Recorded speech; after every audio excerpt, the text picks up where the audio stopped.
Western Spring Television. Ours it is.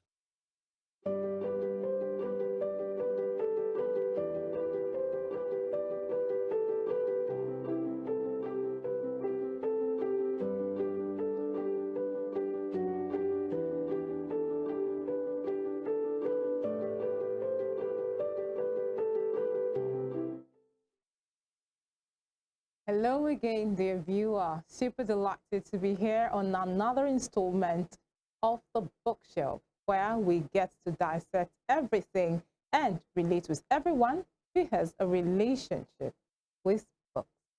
My name is DAMILOLA RAPHAEL, welcoming you on board this installment of The Bookshelf live on Western Spring Television. It's going to be an interesting one today because following through the different previous episodes of The Bookshelf, we would ask, would you be making a return? Next time we ask for you to come. Everybody goes, yeah, we will, yeah, we will, yeah, we will. And today, someone is fulfilling his promise right here with us in the studios. It's going to be an interesting one. It's a topic that we have taken on already, but permit me to take on the profile of my guest today. Are you ready? Because I am right here and right now. ADEGBITE Sunday Omotayo from Ikwetumodo, Osun State, attended All Saints Primary School, Ara Joshua, Ara Community Grammar School, ADC Grammar School, Akpomo. He got admitted to the Federal Polytechnic of Far for a national diploma in accounting. He had his BSc in accounting education at the Lagos State University. He got employed under the Osun State government's Fire Service Department, where he was trained on fire prevention and fighting. He wrote and published his first book titled Prevention and First Aid to Fire Outbreak in the year 2010. He's currently working on another book on a secular matter titled Beyond Equilibrium of Love, and that is yet to be published. Ladies and gentlemen, let's make welcome again Mr. Tayo ADEGBITE. Is it ADEGBITE or ADEGBITE? ADEGBITE. ADEGBITE. Okay, we don't want to go into semantics right now. Let's just get the proper pronunciation and move. Thank you very sincerely for making a return on the bookshelf. My pleasure, ma'am. We are still going to be talking about fire, and because this is a recurring thing, just over, I mean, a lot of news coming on recently. There was the one about students in Ilorin. There was a gas explosion and all that. So, I mean, it's something that we cannot overemphasize this whole thing. But let's talk about your journey. Was it an accident? Was it something you weren't so sure about, you going to work with the Fire Service Department before moving on to study accounting? Yeah, if you say it is by accident, it may be correct. Okay. If you say it is by divine arrangement, it can be correct. Because I never planned to work in fire service. I was, as a promising student, child, I was planning to get admission to university and move on with my career. But it came to a time when I finished my OND in accounting. So, and there was no financial strength for my parents. And my uncle, I can remember then, Mr. Wole ADEGBITE, he said, I will help you to get a job to proceed on your study. You have not gotten to the destination. All right. So eventually, that's there was a space, and when the also were recruiting there, so I get enlisted. That was how the journey started. Because accounting, from what I've heard from you, accounting is what you've always wanted to do. Yeah. And you haven't, even your yet to be published book is not on accounting. Yeah. So that was why I said it was divine arrangement. And can you now see that in the line where I was even pursuing, I've not made any part really in that area. But look at how it happened. When I got to the fire service, so I know anywhere I get to, I only want to at least try my best to make impact. So we had the theoretical training Okay. and practical training. Okay. So it was combination of these that made me at least as to be able to put something down to help someone that you can lay hand on to go through. If it is just like something manual, like a layman that can go through it and get something. Like you see people, you see extinguisher hang along the street, along the wall. Has many people that can operate it. Many people cannot operate it.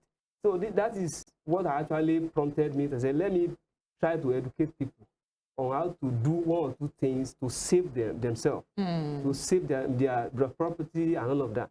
So that was actually how the journey started. And I never regret that I went to fire service, because if I'm to write my epitaph, it will be included.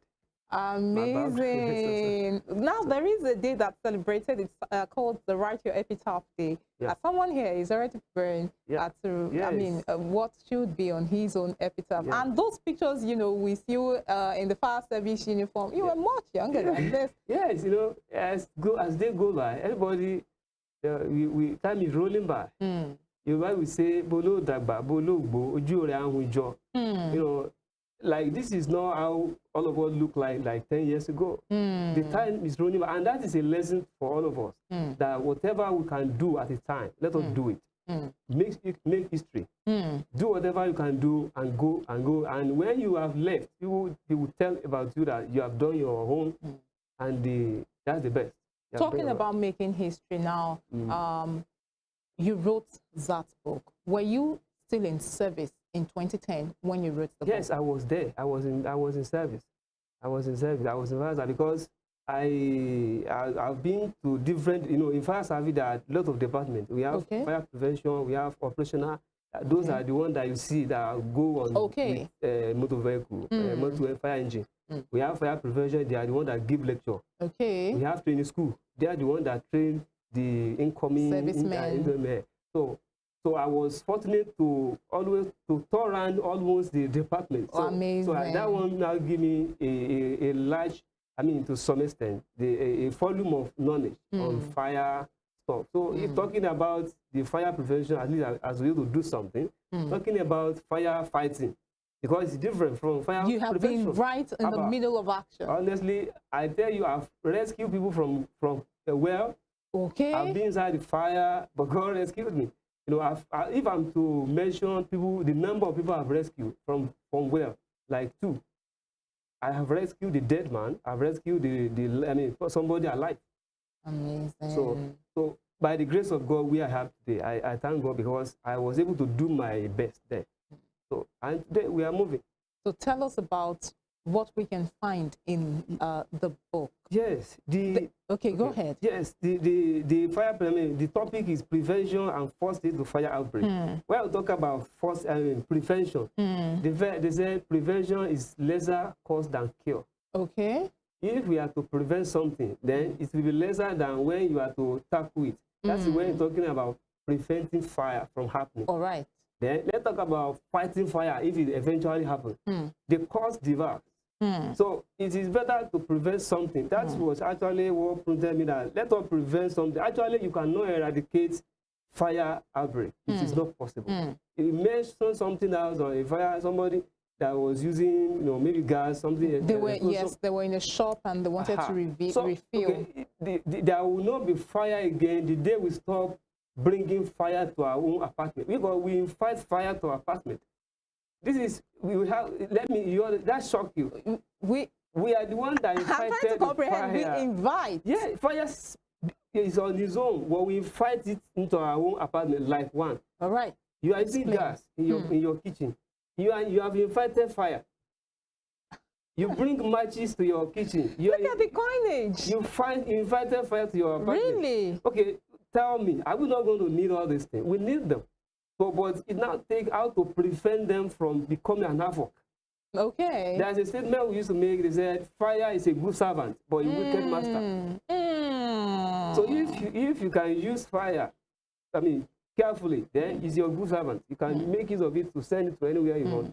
But if it becomes your master, that is destructive. All right, dear viewer, I'm going to be calling up some footages now. Let's first look at that one on the school bus. You know, we think that yes, that's the one on the school bus. Yeah. You're thinking this is it's supposed to be a I mean, they are children, they are innocent, and they are right there, oof, in that vehicle. And I'm looking at the door right now. It looks like the door was still shut. Yes, the door was locked. Would you think, based on your experience, that anyone would have been rescued from this? Now, I said something, I read the footage on this scripture. I said somewhere in the platform, I said, if the driver happens to have maybe 1 or 2 kids among the among the kids that was inside this bus, do you think there will there will not be casualty? No, he his own child or children in that bus with him. Who do you think he will save first? He will save his own. Now, to rescue people from this bus, I'm afraid you cannot rescue like that more than 2, 3 people before everything gets and goes. My goodness. Can you now imagine? Now, the solution today is that most of our bosses, they must have fire extinguishers to control a fire like this. Okay. So immediately, before it gets to this level, there's the stages of motor vehicle burning. The flame, they said there's no fire without flame. So when it is a signal of impending fire, it's a flame. I don't know my point. Yeah, so if this man can get a fire extinguisher, he will be able to control this. But that's why I'm talking. I said prevention is better than cure.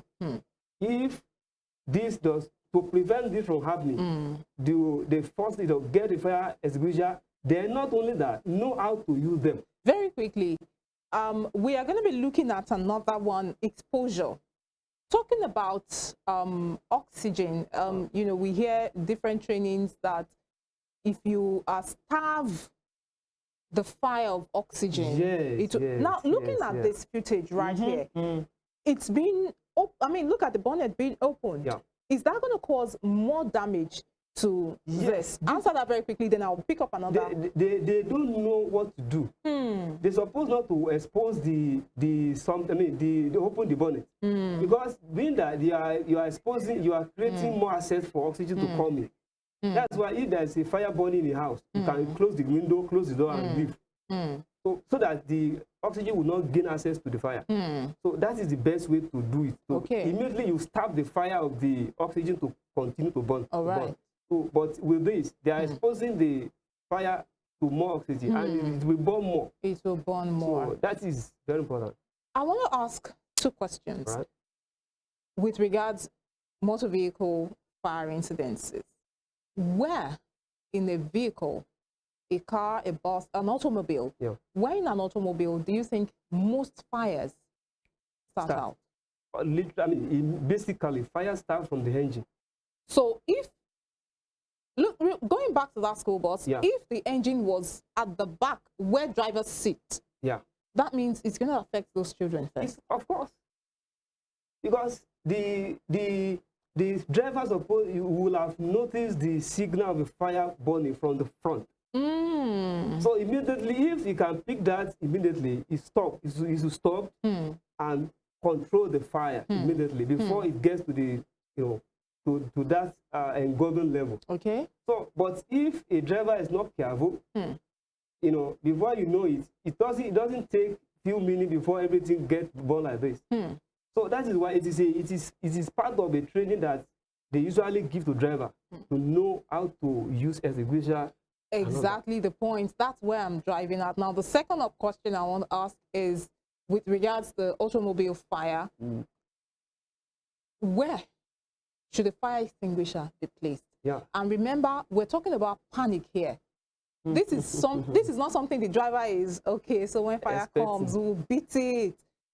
It's something. It's called an accident. Something that just happens without you really planning for it to happen. Yes, nobody planned for fire. I mean, most people didn't expect it, but it is something that will surely happen, and you should plan for it. Okay. I put everything in this book. Anyone that get it, you see, is there. And in the arrangement of things, fire extinguishers to be placed beside the driver. If you are on a bus, notice where it is usually being placed. It is usually being hung beside the driver's side.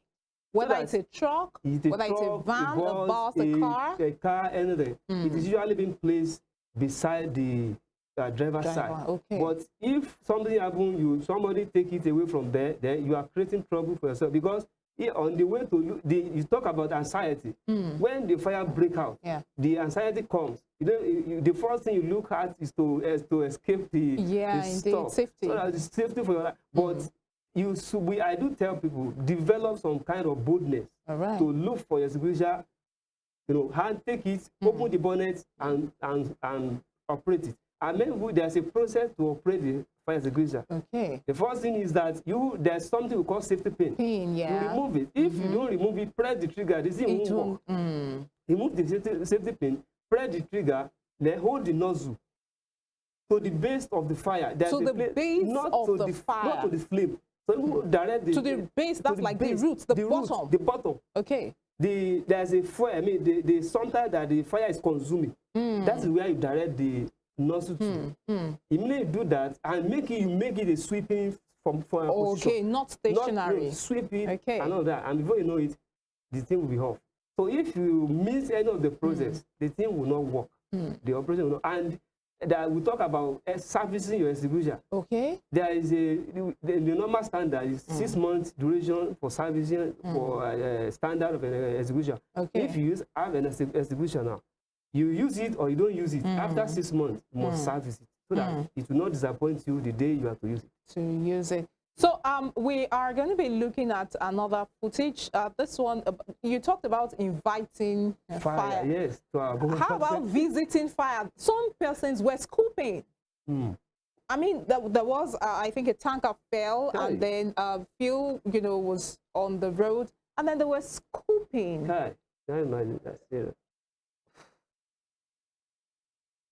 Let me ask now, just morality. Morality.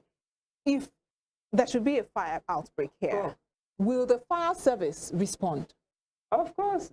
They have a duty. Of course. Irrespective of whether or not anything. No, the victims are to blame. No, they will respond because that is their duty. Now, I want you to imagine something. Look at the direction the flow is going. The direction can go to anywhere, any length. And I tell you, anywhere that the flow, that petrol flow to, fire will get there. Because it has created a path for it to follow. So these people, they are ignorant, and ignorance is not an excuse in the court of law. Either you know it or you don't know. We face the consequence. So for some, a petrol tanker to fall, and somebody are looking at see that as an opportunity to siphon fire and fuel. That is, you are risking your life. We have seen many cases that people got burned. I gave you some. People got burned, lose farmland, lose their houses, lose their loved ones. Some people became maimed, paralyzed. Due to the fire disaster. So what they are to gain is very infinitesimal compared to the risk they are putting on. It is you can't compare the two together. So it should be discouraged. Let's bring you back to bookshelf now. We've talked about the content of the book. Let's address the viewer. All right. You said it's not an accident, it may be divine arrangement. Yeah. Someone is watching you right now going through a phase. I'm wondering, at the end, Dami will tell us, keep writing, keep reading. One day, life will catch up with you. You had a phase to go through at this time. I'm sure it wasn't all smiles at that time because, I mean, you had to veer off your dream career before you came back to it. What's your advice to that viewer at this time who is having, I mean, whatever challenge against his or her own dream and is listening, watching you? Yeah, for me, I would just say that whatever you have in mind to do, definitely it's not going to be easy. There will be barrier, limitations, hindrances, and all of that. But you keep focused on what you want to do, and you should know that there's always price to pay. For everything. When I was writing this, sometimes I write in the dark. I used the satellite to write because of the passion I have. See, when you just consider the passion you have. It is document worthy. Whatever challenge, whatever phase anyone is going through, it's worthy to actually put it down. Yes, you see, because I tell you, it is not about getting money primarily. I was actually going to ask, has it paid off? Have you been making money? I sister song, I sister so, but it is not basically about money. It's about expressing my mind, just to let people know that at least as to impart, like, as to do my own part. And the beautiful thing about actually, writing books is that we've talked about that before, the royalties, I mean, just keep going year after year until even after the death of the author. I think about 70 or 100 years, we've taken that on the bookshelf before. Until after the death of the author, royalties still keep coming in. And now let the viewer know how to access this material. Yeah, I have prevention and first aid to fire outbreak. Prevention and first aid to fire outbreak. I actually have had a platform. Okay. Where I establish where people, I mean, including security stuff with this. So I call it fire safety and security network. Whereby people can have education, I mean, get knowledge about fire and other security stuff. Give the details, please. So the issue is, I mean, that one is that, I also include, when you talk about security, it's a collective responsibility. You have to be proactive. Then you have to plan for it, arrange for it. So that is where I give the details of how to get access to all of this. Oh yes, there's a link. Okay. So I mean, there's a platform. I mean, a WhatsApp platform. Okay, go ahead. How do you? So I call it. How will anyone get that? This? Yes. Yes, I will. So I get my number. Anyone, I have my number that people can call me. So 080 3802 9643. Please take it slowly. Okay, 080 3802 9643. Anybody that want that can easily contact me for the materials. We should sincerely appreciate you, Mr. Tayo ADEGBITE. As at the time of writing, fire engineer Tayo ADEGBITE. Yes. Thank you sincerely for coming again on the bookshelf, live on Western Spring Television. And you have some materials yet to be published. Yes. We hope when we reach out to you, come I'm still working on the other one. And once they're out in print, you will be making a return on the bookshelf. Sure. Dear listener, it's been a whole package today, I can promise you. I mean, he had to veer off at a point, but today he's got his material on that point where he veered off, which means that there is no knowledge, there is no experience, that is actually a waste. When I say to keep writing, I know what I'm saying. Keep writing, it is not a waste. You will look back at what you have written and be grateful. Other people will look on it and learn. I'll say it again, keep writing. We look forward to bringing you on the bookshelf so the whole world can have a better view of who you are and what you do. Well, I look forward to seeing you again next episode on the bookshelf. My name is DAMILOLA RAPHAEL, and I'm saying goodbye and God bless.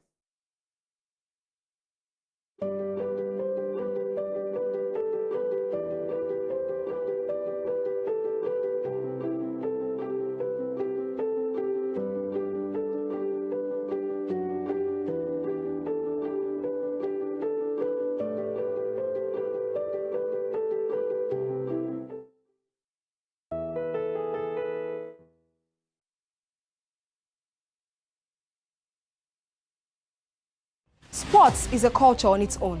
It has its own language, its own people, with their own way of life. Go!